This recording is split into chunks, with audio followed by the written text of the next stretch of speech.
Alléluia, alléluia, que le nom du Seigneur soit béni, que le nom du Seigneur soit exalté en ce merveilleux jour qu'il a créé. Nous sommes déjà dans la joie et nous sommes dans l'allégresse. Amen, nous sommes contents et heureux d'être sur la terre des vivants. C'est vrai que c'est une heure inhabituelle pour entendre la voix de Milan sur la radio. Mais nous sommes là pour la bonne cause. Bien bonjour à vous, quel que soit là où vous êtes au son de la voix de Radio Maranatha à 100.3 FM. Aujourd'hui est une journée de prière. À chaque heure, on a 15 minutes d'intercession qui a été mise en place par la Fédération des Églises du côté français. Je vous rappelle que samedi, il y aura une grande journée de prière également pour le côté hollandais qui va débuter dès 6 heures du matin, cela tout au long de la journée. La prière, c'est la clé qui ouvre les portes de la bénédiction et qui permet à la main de Dieu d'agir sur terre. Alors, nous devons continuer à prier. Et ce week-end, nous avons pas mal d'activités, mais une activité nous concerne spécialement, c'est la conférence des ministères des femmes affranchies qui va se dérouler pour la première fois à Saint-Martin. Et pour nous en parler, nous avons deux jeunes pasteurs avec nous qui nous viennent de la France et du Canada. France and Canada. Donc, on va parler français. Nous sommes dans la communauté française et on va dire quelques mots en anglais quand même. Hein? Yes, please. Ah, ouais, yes, please. Bah, ça l'arrange. Hein? Donc, pour nous parler de cette conférence qui va se dérouler à partir de demain soir, Dieu voulant, 18h, à Sesame Bay Resort. Nous avons avec nous le pasteur Elior Tayani. Bonjour, frère. Bonjour, enchanté, très content d'être là ce matin. C'est la première fois à Saint-Martin? Première fois. Toute première fois? Waouh, eh bien c'est super. Jeune, pas vrai? Jeune, oui. Vous êtes jeune, hein? Oui, on peut donner votre âge? Il veut pas. Ok, bon. Au-dessus de 30 ans, au-dessus de 25 ans. Au-dessus de 25 ans? En dessous de 30 ans. En dessous de 30 ans. Donc voilà, oui, c'est bon, c'est une balance entre les deux. Et donc on a Brandon Samuel, le fils Maluma. Oui, c'est Le fils Maluma. Et maman, elle est où? Maman, elle est en prière maintenant. Elle est en prière. Et papa, il est où? Papa, il est en Angola, je pense. Il est en Angola. Il n'est pas venu pour cette fois-ci. On a eu l'opportunité de le recevoir. C'est en 2014, il me semble. Hein? Okay. Il me semble, c'est ça, frère Charles. En 2014, il était là. Ils sont venus à 2 reprises, il me semble. On a pu profiter de leur ministère à l'Assemblée chrétienne de la Savane. Et maintenant, on reçoit le fils Brandon qui est là pour nous parler de cette conférence de femmes affranchies. Alors, on commence par qui? On commence par, pourquoi pas, Elior Tayani, qui est là pour la première fois à Saint-Martin et qui vient participer à cette conférence. Alors, est-ce que tu peux nous faire une présentation de qui tu es déjà? Bien sûr. Alors, je m'appelle Elior, j'habite à Paris. J'habite à Paris et je suis pasteur au sein de l'église Parole de Grâce, donc sous la couverture du pasteur Jacques Maluma. Et qu'est-ce que je peux rajouter d'autre? Je suis également bassiste, je fais de la musique. Et à part ça, je suis entrepreneur. Mais bon, on est là pour l'œuvre de Dieu. Ah ben c'est quand même pas mal d'être là en tant qu'entrepreneur. Ça pourrait nous intéresser, on a bien besoin de l'argent. Les entrepreneurs ont de l'argent, donc pourquoi pas? Brandon, dis-nous quelques mots de toi. Donc, moi, je suis de l'église Parole de Grâce Toronto, sous la même couverture. Je suis responsable des jeunes, du média aussi, du côté technique. OK. Qu'est-ce que vous pouvez nous dire, Brandon, du ministère Femmes Affranchies? OK. Donc, le ministère Femmes Affranchies a commencé en 2008. Ça a commencé avec un cellule de prière et ça a évolué à des grandes conférences, à des grandes croisades, là où il y a des guérisons, des miracles. Et le focus numéro 1, c'est d'annoncer la venue du Seigneur Jésus-Christ qui est très bientôt et d'accompagner ce message avec des signes, des miracles et des prodiges. Ça veut dire que vous vivez ces choses dans le ministère? On le vit dans le ministère et maintenant, on les vit instantanément. Donc, ce n'est pas des témoignages qu'on entend une semaine après. Après la prière, il y a un miracle. Ça veut dire que durant la parole qui est relâchée, les miracles sont suivis comme Jésus l'avait dit. Exactement. Voici les signes qui accompagneront ceux qui ont cru en mon nom. Exactement. Amen, amen, amen. Donc, qu'est-ce que les gens peuvent espérer alors de cette conférence qui va avoir lieu ce week-end? La même chose, d'abord, on doit annoncer que Jésus-Christ revienne. D'ailleurs, je salue le nom Maranatha. Jésus-Christ revient. Et on va accompagner cette parole avec des miracles et des prodiges. Donc, les gens peuvent s'attendre aux miracles, aux délivrances et à la puissance de Dieu. Donc, le thème, c'est la préparation de l'épouse pour le retour du Seigneur. Exactement. Qu'est-ce que vous voulez que les gens puissent entendre à travers ce message? Ok. Elion?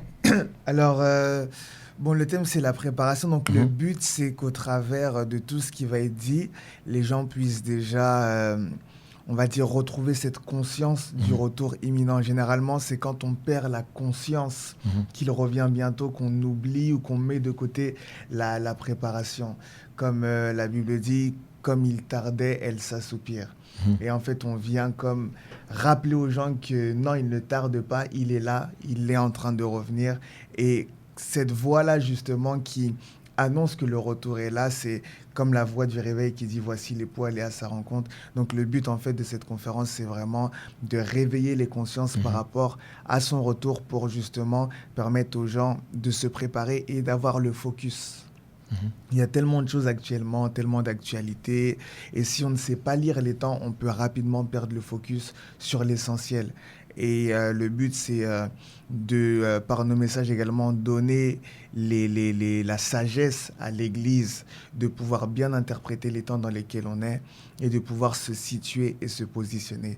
Je crois qu'il n'y a rien de pire pour une Église de ne pas connaître les temps, de ne pas être en accord avec l'heure qu'il y a au ciel, en fait. Donc, on est vraiment là pour ça. Est-ce que vous avez l'impression que là où portez ce message, les gens ne sont pas préparés totalement? Alors, on ne peut pas avoir la prétention de dire que les gens ne sont pas préparés, mais on est comme cette voix-là qui crie. Et voilà, ceux qui sont préparés, c'est quelque chose en plus, c'est un rappel, ça les fortifie, ça les encourage et ça leur permet de se dire que ce qu'on est en train de faire, on ne le fait pas pour rien, on est sur la bonne voie. Et ceux peut-être qui avaient peut-être abandonné, qui s'étaient relâchés, ça leur permet également de reprendre comme un second souffle pour pouvoir continuer la marche. Donc, c'est la voix qui crie dans le désert, repentez-vous, le Seigneur est proche, et qui nous exhorte et qui nous rappelle que la fin de toutes choses est proche et qu'il faut vaquer à la prière. Quelle est la place de la prière dans votre ministère?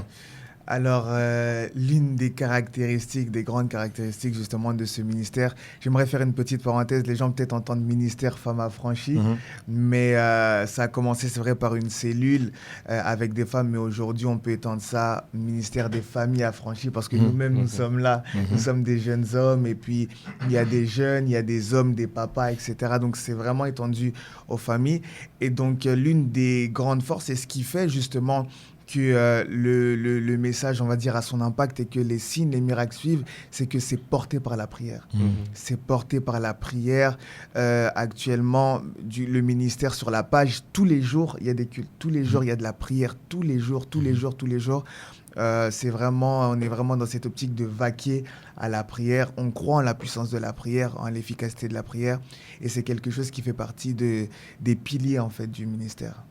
Mais le pilier de ministère, de toute façon, doit et devrait être à la prière. Alors, vous êtes là pour 3 jours de session.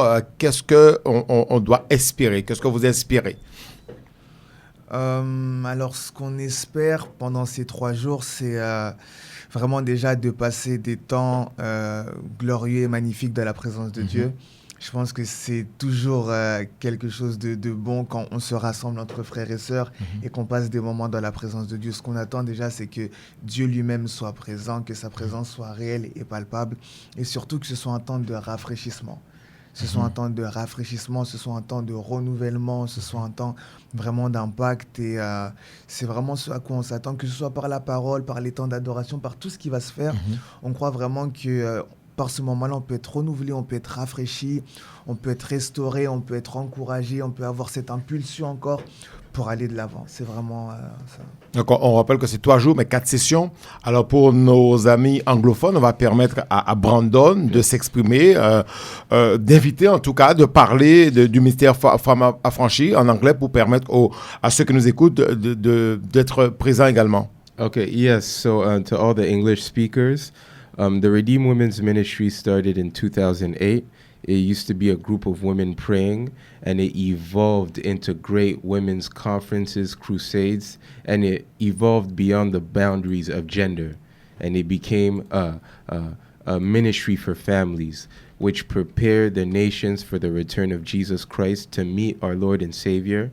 It's strong in deliverance, miracles, and it brings back that awareness of God. And we believe that this weekend you will re-find not only God, but your God. We believe that this weekend will be a weekend of restoration where the lost will be found and the lost will re-find their God. Tell us a bit more about this ministry. Yeah, so this ministry, like I said, it started in 2008. It started as a group of prayers, and it evolved into great women's conferences where people would travel from all around the nations to gather in Toronto. And the ministry's focus is to prepare the church of Jesus Christ to meet Jesus Christ. Why? Because Jesus Christ is coming very soon, and he's coming to take his church.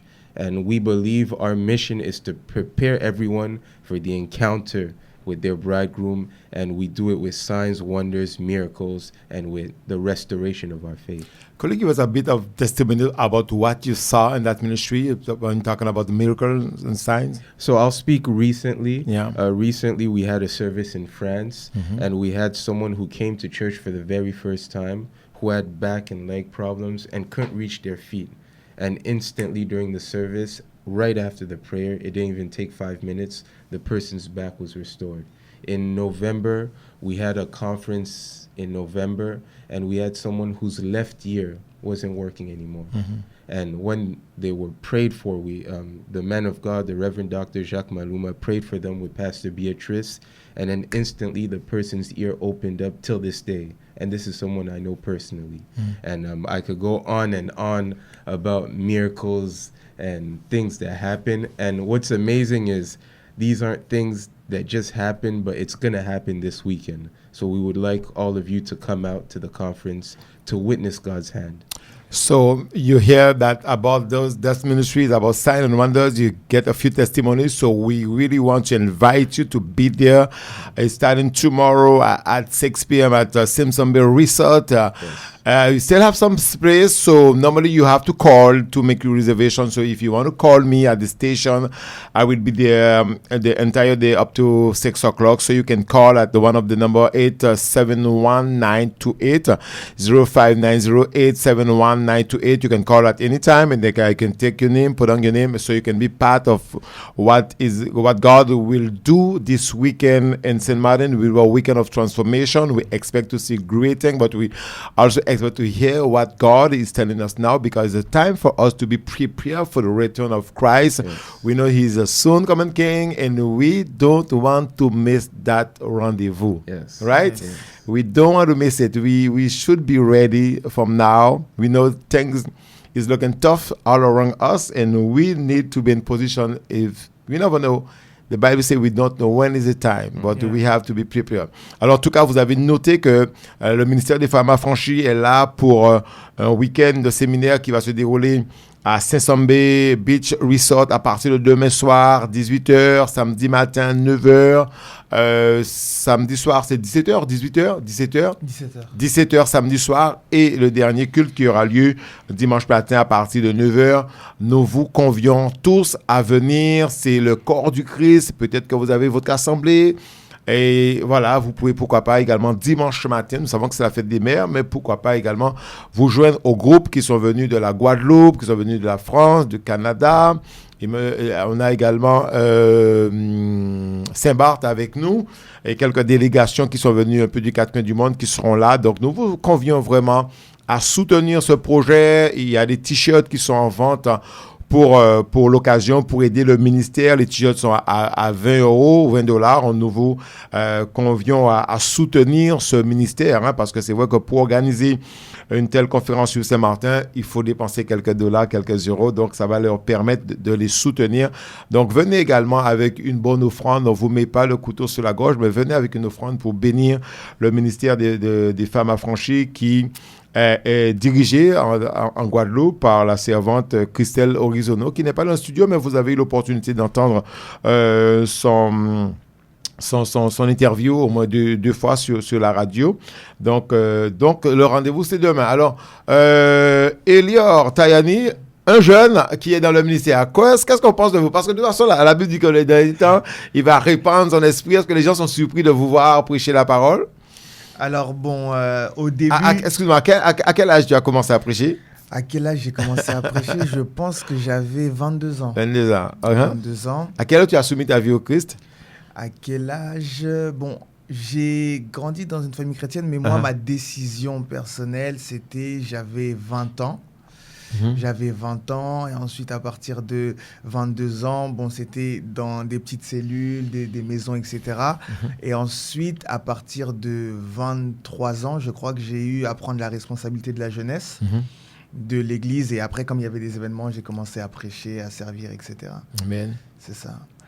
Et donc, du coup, c'est vrai que, bon, on va dire, quand on entend peut-être parler de ministère Femmes Affranchies, ou même d'un point de vue général, quand on voit un jeune se présenter et commencer à porter la parole, quand on est dans un milieu de jeunes, ça peut passer, mais quand on est en face des familles, etc., il peut y avoir cette appréhension-là, mais on fait vraiment confiance au Seigneur, et si la parole est prêchée, et si la présence de Dieu est là, c'est cette parole et cette présence qui parlera, qui fera la différence. Et puis je pense qu'à partir de là, on ne regarde plus l'âge, le genre, etc., etc.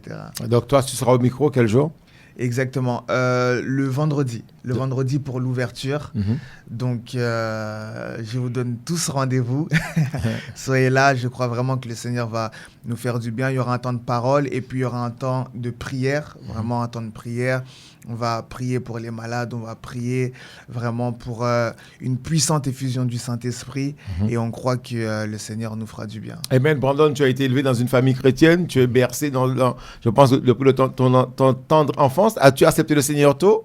As-tu toujours marché avec le Seigneur? Bon, il y a toujours un shift, même quand on est fils du pasteur, là où Dieu ne devient plus le Dieu de tes pères, mais ton Dieu personnel. Et moi, ça m'est arrivé à l'âge de 14 ans. Et depuis l'âge de 14 ans, on sert à l'église. Et c'est à 22 ans, 23 ans, 24 ans, je pense, où j'ai prêché ma première fois et que je fais le ministère et que Dieu est avec nous. Amen. Donc là, comment tu te sens dans le ministère? Tu n'es pas trop intimidé par les parents ou encore c'est une force? Non, c'est une force, un grand support. Et c'est un grand exemple. Surtout, ils le font tellement bien. Donc, je n'ai pas à chercher trop loin pour trouver un modèle. J'ai des modèles à la maison qui vous montrent comment prier, comment craindre Dieu, comment se préparer pour le service. Donc, c'est un avantage personnellement. Est-ce que votre vie impacte vos camarades qui ne sont peut-être pas dans la foi? Oui. Donc, j'ai vu plusieurs autour de nous qui se sont approchés vers Dieu. Au début, quand on est jeune, ça commence avec des insultes, avec des blagues. Mais au fur et à mesure, ils commencent à prendre Dieu sérieux et ils vous choisissent comme référence, en fait, de Dieu. Donc, quand ils ont des questions de Dieu, ils viennent chez vous. Et c'est là où il faut conduire une vie vraiment droite, parce que votre vie devient votre évangile. Amen. Amen. Ça, très important. Votre vie devient votre évangile. Alors, on va se laisser. Avant de partir, je vais vous demander, pourquoi pas, de prier, prendre 2-3 minutes pour prier pour la nation de Saint-Martin, parce qu'aujourd'hui, on prie pour Saint-Martin, selon ce que le Saint-Esprit vous conduit. Ok. Merci, Seigneur. Père, nous voulons prier pour cette terre. Saint-Martin, Seigneur, nous recommandons ce pays entre tes saintes mains. C'est toi, le Dieu des esprits de toute chair, et tu es le créateur de toutes choses. Nous voulons te remettre, Seigneur, cette terre entre tes mains, et nous voulons te remettre chaque habitant de cette terre entre tes mains. Seigneur, nous prions que ton règne puisse s'installer dans ce pays et que ta volonté soit faite à Saint-Martin comme elle est faite au ciel. Père, nous croyons Que tu as des projets de paix et non de malheur pour cette terre. Nous croyons que tu as un agenda. Nous croyons que tu as un plan. Nous croyons, Seigneur, en ta bonté pour ce pays. Voilà pourquoi nous prions. Nous prions afin qu'elle soit manifeste. Nous prions, Seigneur, afin que tu puisses agir, que tu puisses, Seigneur, te révéler d'une nouvelle manière sur cette terre. Nous prions, Seigneur, pour un puissant réveil, une puissante effusion de l'esprit. Nous sommes dans les temps de la fin. Nous crions Maranatha. Nous crions ton retour. Mais Seigneur, nous prions que cette terre soit en alerte, soit consciente de ton retour à cause de l'effusion de l'esprit. Nous prions, Seigneur, pour toutes les églises de ce pays, de cette terre. Nous prions, Seigneur, que tu puisses fortifier les églises. Nous prions que tu puisses fortifier les serviteurs, les servantes de Dieu qui sont sur le territoire. Que tu puisses leur donner cette force surnaturelle de continuer à prêcher l'évangile. Que tu puisses faire d'eux des signes dans les temps dans lesquels nous sommes. Nous prions, Seigneur, pour la nation, pour le gouvernement. Nous prions, Seigneur, afin qu'il y ait la paix dans ce pays. Afin, Seigneur, que ce pays puisse marcher dans la paix et dans la sérénité. Nous prions, Seigneur, afin que tu puisses garder et protéger ce pays. Nous nous opposons, Seigneur, à tout esprit qui emmène la violence, qui emmène la confusion, qui emmène le désordre. Nous le repoussons au nom du Seigneur Jésus-Christ. Et nous déclarons ta victoire, Seigneur. Nous déclarons que tu auras ton dernier mot dans cette nation. Et nous déclarons que ton nom sera sanctifié, honoré et élevé sur cette terre de Saint-Martin. Au nom de Jésus-Christ. Amen. Amen.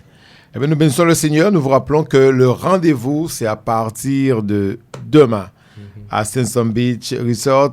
Vous pouvez vous y rendre directement puisqu'il y a encore de la place, ou sinon, vous pouvez faire votre réservation en nous appelant 05 90 87 19 28. Nous pensons que vous allez être richement bénis, que nous allons passer un temps agréable dans la présence du Seigneur. Donc, vous ne voulez pas rater ce rendez-vous, un rendez-vous divin.